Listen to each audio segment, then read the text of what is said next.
All right, what's going on, ladies and gentlemen, boys and girls? And I'm doing a Horizon Forbidden West review. I know I should have done it 5 or 6 months ago, but hey, better late than never. Shoot, I could have done this review on Christmas Eve or Christmas Day. That was my plan, but hey, I just want to get it out of the way. I don't want to hold it on forever. So without further ado, let's get things started. It'll be the greatness, stinkiness, and what on planet Earth did y'all do, Guerrilla Games, which is good, bad, and ugly. But before I do that, let's get to it. The game was released on February 18th, 2022 for the PS4, PS5, and received generally favorable reviews. It's a sequel to 2017's Horizon Zero Dawn. The game is set in a post-apocalyptic version of the Western United States recovering from the aftermath of an extinction event caused by a rogue robot swarm. The player can explore the open world and complete quests using range and melee weapons against hostile machine creatures. Now, there are some improvements in the game.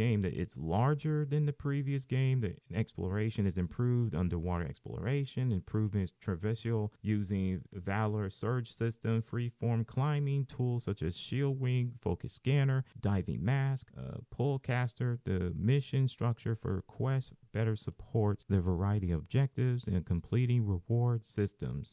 Like I said, you can read the rest of it on wikipedia.org. I'm not going to bore y'all to death. All right, let's get the greatness out the way. The story, sort of. The improved gameplay, which most fans been asking for. I'm raising my hand and say that, hey, the melee combat definitely needs something because it's nothing short of a bare bones, one-dimensional, you know what I mean? I'm just winning fights, just using or spamming the same one move over and over and over again, you know what I mean? And you have character models look spectacular. The world, the Western version of the United States in the post-apocalyptic world, it just looks beautiful, especially in Las Vegas. In the underworld, the Poseidon mission, I'm telling you, it is just absolute awesome. Hey, Saints Row reboot. You want to know what Las Vegas, Nevada looks like? Check Horizon Forbidden West out. Your mind will be blown. I promise you. Just saying. You have the graphics. I mean, for PlayStation 4, the 8th generation console version, I mean, it looks great. Just imagine what it looks like on the PS5. It'd be not just excellent, it would be a masterpiece. And I don't say that word a lot. Voice acting is top notch. Side quests is just phenomenal. I mean, you complete them, you earn not just clothing or armor or like chest pieces for the mini games, which I'm gonna get to later, and weapons. And I just love that. I love that, man. It feels like it's old school video games right there, and I just can't get enough of it. Oh yeah, especially if you do arena, where the more you win matches, the better weapons you get. Well, actually you get like better shards, and then all of a sudden you get weapons and legendary weapons. That's something you need to aim for when you play this game, is legendary weapons.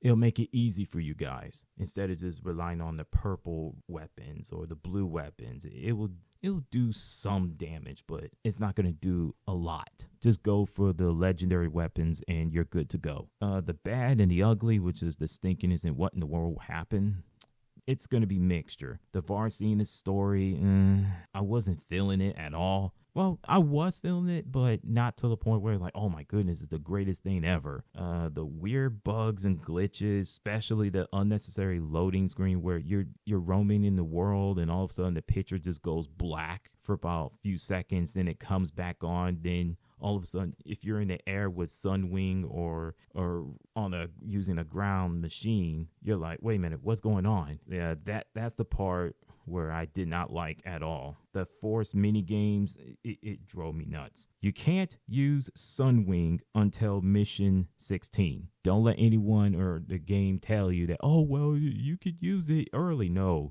You have to progress further to get to the Sunwing. Like I said, mission 16, you have to use it, Sunwing. Aloy, I feel that they just took the joy, the personality from Horizon Zero Dawn away from her. It's almost as if she's just typical, boring protagonist.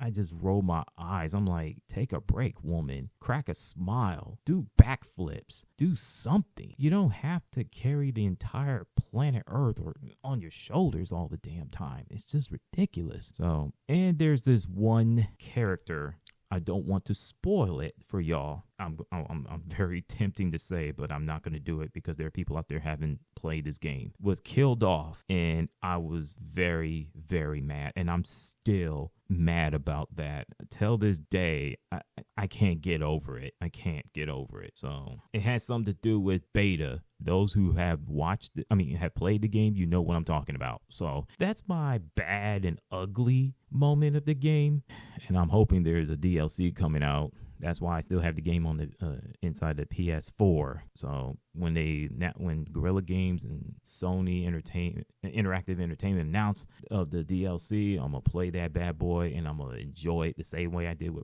Frozen Wilds and Horizon Zero Dawn. So what do I think about this game? Do I think it's the worst video game of all time? Do I think it's the worst game of the year? Do I think it's overrated? Do I think it's boring? Do I think it's awful? Do I think it's misunderstood? I think it's a excellent game with a couple of issues. I know you're thinking there's about these few issues I just mentioned off the piece of paper, but it did not take away my joy, my appreciation of the game. I feel that Elden Ring came in and just wrecked everything. Memo to Guerrilla Games and Sony: do not put out your Horizon game in the same month as other games. Otherwise, you're going to have a repeat. Case in point, look what happened 2017 with Horizon Zero Dawn, when you all of a sudden Legend of Zelda Breath of the Wild just stole y'all thunder. Five years later, Horizon Forbidden West, all of a sudden Elden Ring comes in, stole y'all thunder. I mean, put it in the summertime, June, July, or August. Do something.